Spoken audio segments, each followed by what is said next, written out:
So guys, here you will see there are some duplicate values, and I want to know where is the duplicate values in my database. Suppose I have thousands of database or hundred of database. So I will select first. There is the conditional formatting. I will highlight rules and click on duplicate. And once I click on duplicate value, you see which area you want to search for the duplicate. Suppose I select this area or the whole area or whatever you want. And from here, highlight cell with duplicate values. You can choose unique values or whatever. Okay.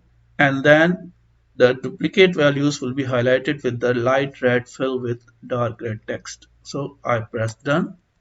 You see it's showing the duplicate values what you have it. Now you can change it. If you will change, it will be white again.